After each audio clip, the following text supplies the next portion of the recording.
Welcome to my channel NSR digital classes. दोस्तों, आप लोगों का स्वागत है मेरे यूट्यूब चैनल में। मैं सनी निराला आपका स्वागत करता हूं। अगर आप चैनल पर पहली बार आए हैं तो अवश्य सब्सक्राइब करें और बेल आइकॉन दबाना ना भूलें ताकि मैं जो भी वीडियो अपलोड करूं सबसे पहले आपके पास पहुंचे। नमस्कार दोस्तों, welcome to our one day exam classes. देखिए एसएससी जीडी के आपके एग्जाम चालू हो चुके हैं। 11 फरवरी से लेकर 11 मार्च तक आपके एग्जाम होने हैं। तो देखिए हिंदी भी आपका एक सेक्शन होता है, हिंदी या इंग्लिश में किसी एक को आपको चूज करना होता है एग्जाम के समय पे। जिस हिसाब से आप करते हैं उसी हिसाब से आपकी कॉपी चेक होती है। आपका एग्जाम का माध्यम जो है ऑनलाइन है। ये पिछले साल का आपका जीडी का पेपर है जो हिंदी में आया हुआ था। हिंदी और इंग्लिश जो आपके लास्ट पार्ट में घा पार्ट में तो हम आपको हिंदी का जो है वो प्रैक्टिस सेट जो पुराने साल का है वो आपको सॉल्व कराने जा रहे हैं। तो बहुत से मित्र मेरे चैनल के माध्यम से अभी तक नहीं जुड़े हुए हैं, जिनको जानकारियां नहीं मिल पाती। देखिए वीडियो चल रहा होगा, उसके नीचे आप जाकर के देखेंगे लाल रंग का सब्सक्राइब का बटन लगा हुआ है, इसको आप लोग दबा दीजिएगा तो ये लाल से काला हो जाएगा। और अगर वीडियो अच्छा लगे तो वीडियो को लाइक कर दीजिएगा। तो चलिए चलते हैं अपने जो हमारा पिछले साल का पेपर था हिंदी का लेवल देख लीजिए। ज़्यादा कुछ हिंदी में आता नहीं है। आप लोग हिंदी को सब कुछ पढ़े होंगे तो आप आराम से 25 में 25 क्वेश्चन सही कर सकते हैं। तो 25-25 क्वेश्चन के आपके 4 पार्ट आते हैं। तो आप लोग उम्मीद करिएगा कम से कम 24-25 करने की वहाँ प्रयास करिएगा और अच्छे से हिंदी तैयार करके जाइएगा। तो हिंदी भी आपके लिए एक अच्छा स्कोरिंग सब्जेक्ट हो सकता है। तो देखिए जिन लोगों ने एडमिट कार्ड अभी तक नहीं निकाले हैं जाइए एडमिट कार्ड निकालिए, क्योंकि 11 तारीख से आपके एग्जाम चालू हैं। कुछ लोग कमेंट बॉक्स में कह रहे थे कि सर एसएससी जीडी के एडमिट कार्ड कब से आएंगे, तो आ चुके हैं। आप लोग जा करके देखिए अपने। हाँ, अपने पहले क्वेश्चन से शुरुआत करते हैं जो हमारे आपके 75 से लेकर के 76 से लेकर के 100 तक जो हमारे हिंदी के सवाल हैं। देखिए 76 सवाल में आपको 4 देखिए आपको वाक्यांश दिए गए हैं। इसमें से आपको देखना है कि कौन सा वाक्यांश गलत है। तो यहाँ पर आपने देखा रमेश ने भीड़ से प्रश्न किया कि भारत में राम राज्य लाना है, किंतु उसका बीड़ा कौन चबाएगा। तो चबाएगा नहीं होना चाहिए, उठाएगा होना चाहिए था। यहाँ पर सी पार्ट आपका गलत है। और इसके बाद देखिए आपका 77 नंबर में क्या गलती है। जो मजदूर ईमानदार होता है वह यथाशक्ति से काम करता है, क्योंकि काम को वह भगवान समझता है। तो इसमें कोई एरर नहीं है, मतलब कोई त्रुटि नहीं है। इसके बाद अगले अगले क्वेश्चन की बात करते हैं। दया धर्म का मूल है, पाप मूल अभिमान, दया स्वयं भगवान है, इसको मन में जान। तो ये भी बिल्कुल सही है, इसमें कोई त्रुटि नहीं है। और इसके बाद अगले क्वेश्चन की हम बात करते हैं। देखिए 79 से 82 तक क्या है आपके वाक्य वाक्य के बीच में आपको भरना है। तो यहाँ पर देखिए थोड़ा डल है जरूर, अगर मैं बोल रहा हूँ आपको सुनाई पड़ रहा होगा। इसके बाद इसके सभी पेज अच्छे हुए हैं। क्रोध होता है, देखिए क्रोध क्या होता है। इसमें पहला ऑप्शन है बहरा, गूंगा, अंधा, लंगड़ा। तो जो इसका सही आंसर है वो है अंधा। क्रोध अंधा होता है। क्रोध जब आता है आदमी अंधा हो जाता है, बिल्कुल से क्या करना है क्या नहीं करना है उसको कुछ पता नहीं होता है। और इसके बाद हमारा अगला क्वेश्चन है, देखिए 80 नंबर है जो आपका। आप लोग बताइएगा आप इसमें से कितना सही कर सकते थे। ये पिछले साल का ही पेपर है, कुछ 1-2 सालों पुराना पेपर है। तो ये आप लोग देखिएगा आप लोग इसमें से कितना सही कर पाते हैं। सच्चा सुख बाहर से नहीं मिलता, कहाँ से मिलता है आपको, अंदर से मिलता है। ये आपका 80 का डी नंबर सही है। जिसकी तुलना ना हो सके उसे क्या कहते हैं, उसे कहते हैं अतुलनीय कहते हैं। आपका 81 नंबर का जो सही ऑप्शन है वो है आपका सी नंबर। जब श्रमिक को उसका उचित जो है अधिकार अधिकार मिलेगा तभी समाज में सुख शांति स्थापित होगी। तो ये आपका 82 का डी नंबर सही है। इसके बाद बात करते हैं जो है आपका, उसमें आपसे पूछा गया है कि समानार्थक शब्द आपसे पूछे गए हैं 83 से लेकर 85 तक। तो आपका 83 नंबर में कृषक, कृषक का जो समानार्थी होगा वो क्या होगा आपका, इसमें किसान होगा। कृषक मतलब किसान होता है। देखिए चंद्रमा का आपसे पूछा गया है कि चंद्रमा का जो क्या होता है सार्थक समानार्थक शब्द।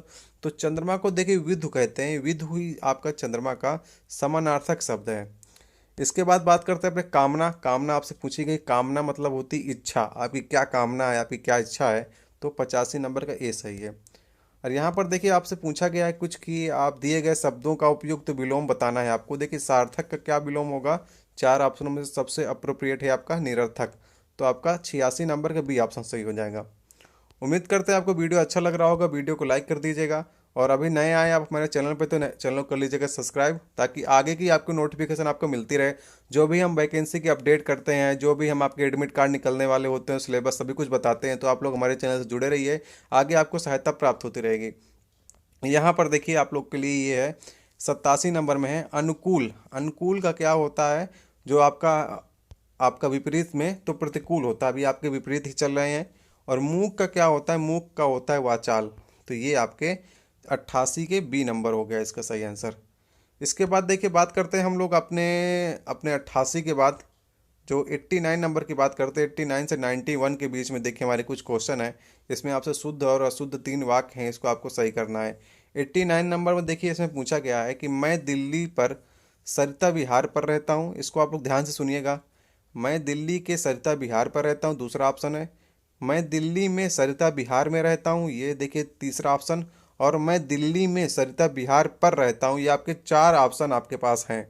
तो देखिए इसका जो सही आंसर है वो आपका डी नंबर है। मैं दिल्ली में सरिता विहार पे रहता हूँ, ये ऑप्शन आपका सही है। 89 नंबर का आपका डी सही है इसमें। इसके बाद देखिए 90 आपसे पूछा गया है किसी को आदमी बुला भेजो। इसमें से आपको बताना है कौन सा वाक्य सही है। किसी आदमी को बुला बुला भेजो, बुला लो। किसी आदमी को बुला डालो, बुला भेजो किसी आदमी को। तो यहाँ पर जो सही ऑप्शन है वो बी नंबर है, किसी आदमी को बुला लो, ये आपका सही है। अब इसके बाद आपसे बात करते हैं 91 नंबर की। प्रधानमंत्री अपनी अर्थ नीति स्पष्ट कर दिए थे। प्रधानमंत्री अपना अर्थ नीति स्पष्ट कर दिया था। प्रधानमंत्री अपना अर्थ नीति स्पष्ट कर दिए थे। प्रधानमंत्री ने अपनी अर्थ नीति स्पष्ट कर दी थी। तो ये आपका जो सही ऑप्शन है वो डी नंबर है। प्रधानमंत्री ने अपनी अर्थ नीति स्पष्ट कर दी थी, ये आपका सही ऑप्शन है डी नंबर। इसके बाद देखिए 92 से लेकर 94 तक आपसे कुछ मुहावरे और लोकोक्तियाँ पूछी गई होंगी। आप 4 विकल्प दिए गए हैं, आप लोग इसको देखिए। अधजल गगरी छलकत जाए, तो अधजल गगरी छलकत जाए का सही अर्थ क्या है? अल्प ज्ञान किंतु दिखावा अधिक करना। ये 92 का जो आपका सही है उसमें सी नंबर सही है। चलिए चलते हैं अपने 93 क्वेश्चन की ओर हम लोग। देखिए यहाँ पर आपका 93 क्वेश्चन आता है हमारा। तो इसमें अभी एक और 2 और होंगे आपके पास। आगे नाथ न पीछे पहगा, तो इसमें होता है किसी तरह की जिम्मेदारी ना होना। ये आपका 93 का ए नंबर सही है, किसी तरह की जिम्मेदारी ना होना। इसके बाद यहाँ पर आपका 94 नंबर है। जहाँ काम आए सुई काह करे तलवार, मतलब जहाँ पर आपको छोटी वस्तु जो है कार्य आएगी, छोटी वस्तु को बड़ी वस्तु से तुच्छ नहीं समझना चाहिए। जहाँ पर सुई काम आएगी वहाँ तलवार काम नहीं आएगी, इसका सीधा अर्थ यही है। इसके बाद देखिए आपसे ये देखिए 95 से 97 में आपसे वाक्यांश दिए गए हैं और 4 विकल्प हैं, आपको चुनना है। तो देखिए जिसका वर्णन ना किया जा सके तो वो आपका क्या होता है? अवर्णनीय होता है आपका, इसका वर्णन नहीं किया जा सकता है। इसके बाद बात करते हैं अपने अगले क्वेश्चन की। जिस पर विश्वास किया जा सके, देखिए जिस पर विश्वास किया जा सके वो होता है आपका विश्वसनीय होता है। तो हमारा 96 नंबर का सही ऑप्शन होगा वो होगा ए नंबर। जिस पर विश्वास किया जा सके वो होता है आपका विश्वसनीय। इसके बाद बात करते हैं देखिए 97 नंबर की। यहाँ पर पूछा गया आपसे मोक्ष की इच्छा रखने वाला, तो वो आपका इसमें सही ऑप्शन है मुमुक्ष होता है। देखिए ये इच्छा वाले वाक्यों का आप ढेर सारे आपके वाक्य हैं, जैसे कि जो मतलब मरने की इच्छा रखता हो, पाने की इच्छा रखता हो, इस प्रकार से जो है काफ़ी ज़्यादा एग्जाम में पूछे जा रहे हैं। तो इनकी लिस्ट किसी किसी किताब में आपको मिल जाती है, तो आप लोग उनको देख लीजिएगा। और काफ़ी ढेर सारे एग्जाम में बार बार ये क्वेश्चन पूछे जा रहे हैं, तो आप लोग उनको तैयार कर लीजिए। यदि आपको नहीं मिलते हैं तो कमेंट बॉक्स में आप कहिएगा, हम आपको एक लिस्ट प्रोवाइड करा देंगे इसकी। इसके बाद देखिए 98 से 100 के बीच में आपसे पूछा गया है कि वर्तनी शुद्ध है, इसको आपको शुद्ध करना है। जो वर्तनी अशुद्ध है, यहाँ पर देखिए पूछा गया आपसे विद्यालय लिखा गया है और विंध्यालय लिखा गया है, विद्यालय लिखा गया है, विंध्यालय। तो इसमें जो सही ऑप्शन है वो है आपका 98 का सी नंबर सही है। देखिए ये काफ़ी पुराना पेपर है, लगभग 2 से 3 साल पुराना पेपर है, पर हिंदी का पेपर था। तो मैंने एक मित्र थे हमारे, उन्होंने एसएससी जीडी का पेपर मेरे पास भेजा, तो मैंने आपके लिए करा दिया। इसका लेवल थोड़ा लो है, आप लोग इसको थोड़ा सा हाई लेवल की तैयारी कीजिएगा। पर हिंदी बिल्कुल से मीडियम आती है, इतने डरने की आवश्यकता आप लोग को नहीं है। हिंदी आपकी बिल्कुल मीडियम आएगी, बिल्कुल इसी प्रकार से पेपर बनेगा। थोड़ा से बस थोड़ा लेवल थोड़ा कुछ प्रश्नों और पूछे जा सकते हैं आपसे हिंदी के। देखिए 99 नंबर में है जो अतिथि है।